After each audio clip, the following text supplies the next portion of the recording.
Muslims are on the receiving end of persecution. So what should they do about it?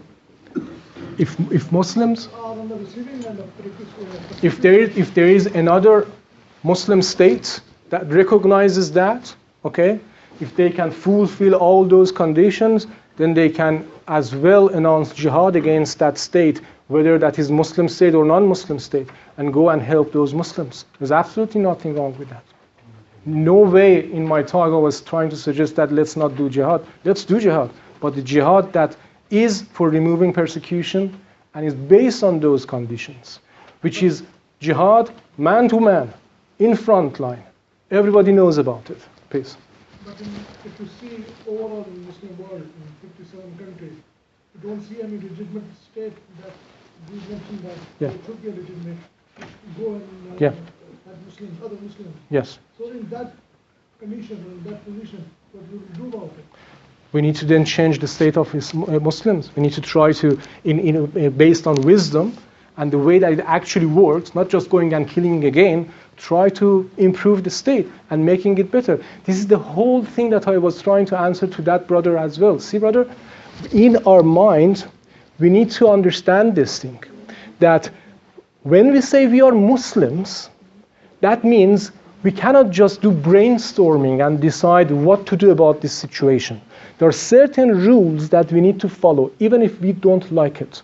If I find that there are Muslims under oppression by a country with which I have agreement, I don't like to keep that agreement. I like to go and fight with that country. But the verse of the Quran tells me you need to keep that agreement. So I then decide. If I want to be Muslim, I agree with the verse of the Quran. Or I can just decide emotionally. And let's not forget, there is a day of judgment. We are preparing for that time. Okay? And one of the first things in the day of judgment that we need to worry about is whether we followed the rules of our religion or we followed our own emotions. Because the same emotions can also sometimes take us totally out of the area of the directives of the Quran. Please. Allah says in Surah Al-Furqan, make a biggest jihad with this book, Jihad-e-Kabira. So as a Muslim, we should make a jihad with the book, with reason. Book of Allah. Yeah. That's Jihad-e-Kabira. That is not verse of Quran. That is a hadith, of course. It is in the Quran. Okay. It is hadith. No, in the Quran. No, it is no, it's not in the Quran. Okay, I will show you. Okay. Sorry, the Surah Furqan ayah which the brother is mentioning, that is the Holy Prophet, when one companion was reciting the surah in front of him, and when he read that ayah which says that this Quran will be Ya Qawm ittakhazu Qur'ana mahjura. No, not That is the verse. Okay, let us see. Brother? I was going to say, you seem to allude to the differentiation between Sharia and justice. I understood that if you implement Sharia, that is based on justice. Yes, of course. Well, I put it differently, brother. I wouldn't say that implementing Sharia will bring justice. I say exactly what you said. Implementing Sharia needs to be on the basis of justice. That is important. What is the meaning of this? When they bring this thief to Umar, radiyallahu anhu, you know the story. Yeah. Let me just say it for others. And they want to cut his hand. And Umar says, why did you steal? And he says, there was a famine in the place that I was. And if I wasn't stealing, then my family would die. Umar did not punish them. This is implementing Sharia on the basis of basis. That is part of Sharia. That is part of Sharia. But what I am saying is that Sharia has a spirit. That spirit is justice. It is very easy to remove that spirit and just implement whatever remains from Sharia. And that is what I have problem with. So what you're talking about is the letter of the law and the spirit of the law. So we should enact Sharia according to its spirit, rather than according to the letter. That's another way of putting it. I'm fine with that. I'm okay with that. I'm okay with that. Please. We tend to lack a leader at this stage. You see. In all the Islamic countries, we seem to be having our own pockets of Yes. mosques doing their own thing. Yes. And I think that was where we were alluding to when we had those Yes. map of the world. Sure. I think that is the area we missed, isn't it? We were talking about the economics of these Muslim states Yes. against the Yeah. other. See, ideally, this is where the problem is, of course. Yeah. I mean, to be honest with you, sister, I cannot say that there's any directives in Islam to say we should establish state of Muslims. But there's no question that it is very much to our benefit if we do that. But it needs to be on the right basis, on the logical basis. Yes, please. That actually follows on from what you've said. I don't want this to be a long-winded question, but I think one of the things that you constantly come across, which I'm sure other people know who've been in touch with other Muslims and they've had this dialogue around, political Islam and the political role of Islam. Yeah. There is a dominant narrative which has had a lot of funding and support from Muslims and governments. And that dominant narrative says that it is the job of a Muslim to establish a state. Yes. And that Hakimiyya, and I'm sure you know which scholars I'm referring to, I'm not going to take names, some Arab scholars and some Indian subcontinental scholars, that Hakimiyya must belong to God. Yeah. And in any place where there isn't God's Hakimiyya, it's the rule of Jahiliyyah. Right. And it is a Muslim's job to eliminate that. This is a dominant narrative. Because of that, when the Taliban do something atrocious in Pakistan, theoretically, and I do stress the word theoretically, many scholars agree with that narrative. Sure. My question then is, how can we try to neutralize that narrative? How can we popularize the actual narrative, like the one that you've given today? How do we go about bringing about that change so that those 50, 60 years of those mistakes we made, we can try to rectify them? Yeah. This is, I do sometimes give up. Okay, so first of all, this is the website I'm having for answering questions. If you have, you might find it interesting, and if you have any feedback about the website as well, let me know. The question that sister asked is a very important one. Let me answer it by one of the verses of the Quran that Brother Khalid quoted. There's this verse in the Quran that the Prophet says, "Innal qawm ittakhazu hadha al-Qur'ana mahjura." People have left this Quran isolated. I think the solution is going back to the Quran. The Christians, you know that, as far as I know, and this is not just me saying it, I've debates with Christians as well. As far as I know, the main books of Christians, the first 4, you do not really have an explicit verse there to say Jesus is God. Okay? What they do is that they leave it and they add their own interpretation from other sources. Jews have Talmuds and they impose their own things to the Torah. We Muslims are doing the same thing. And that was predicted by Prophet Muhammad sallallahu alaihi wasallam, who said you will do exactly the same mistakes that the other nations did do. Okay? We need to get back to the Quran. Find me a verse in the Quran that says, oh Muslim, you need to go and make a state, and you need to then go to other places and do that. Find me a verse, I will shut up. There is no verse like that. There is no question that having a Muslim state is very good, as I said. But to say that practically we need to find ways to do that is one thing. And to say that this is obligation, so before I die, I need to do that, then that will be a disaster. And we are seeing that it is not working. That's another thing. Just look at it. It is not working. Brothers, Azan is there, so please. My question is that all these things we just discussed now, why in Quran or Hadith there is not very clear things?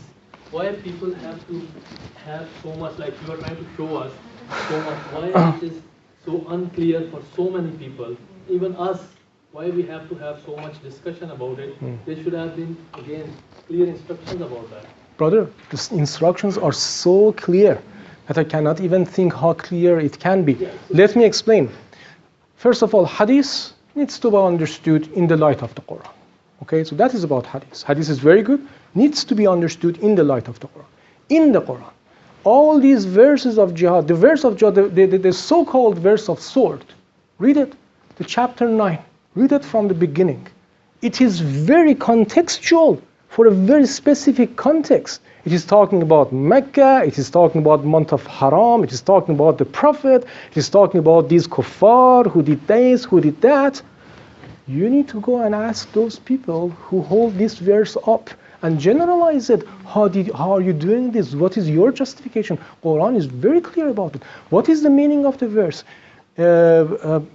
We have sent you as a warner لِتُنْزِرَ أُمُّ الْقُرَى وَمَنْ حَوْلَهَا, so that you warn Mecca and around it. Which then meaning, as a warner, as a messenger of God, you are responsible to make this place Muslim. Okay? Go and ask those people how you ignore that verse and you hold yourself responsible to make the world Muslim and take the flag of Islam to the White House. It's very clear, brother. We just need to read the Quran. It doesn't even need interpretation. I don't mind. I know that there is no time enough, but there were mentioned two events. One, that the cartoonist thing, and what they did, it was wrong. They weren't not supposed to kill them, and I agree. And one about Peshawar attack, which I think everybody is very upset and disturbed about that. If you like to say your opinion, what do you think we should do about that? Like maybe state of Pakistan or army, what they should do? It is right to go and fight with those people which killed those children. They should kill them, or what should we do? Okay. Well, this may put me in some trouble. But I did say Ashhadu an la ilaha illallah before, so let's just do it. Really, I was very disturbed by that. Sure. Sister, we have this verse. Do we have anyone from Taliban here? We have this verse in the Quran. You see, I said that in the Quran says in two cases you can kill people. One is murder. The other one is creating anarchy in the land, fasad fil ard. And for creating anarchy, it actually says kill them in the worst possible way. Okay? To me, the incident of Peshawar and similar incidents are a clear example of clearing anarchy in the land. Now, of course, I'm in no position to say how the government of Pakistan should gain forces and get these people. I know it's not that easy, but if they ever get them, I think it's a very clear example of this verse. I cannot find any closer example. In fact, from now on, whenever I want to give an example of fasad fil ard, that is the example that I'm giving. Okay, yes? Do we have any report of hostage taking during the time of Prophet Sallallahu? Hostage taking? Do we have any reports of hostage taking at the time of the Prophet? By Muslims? Yeah,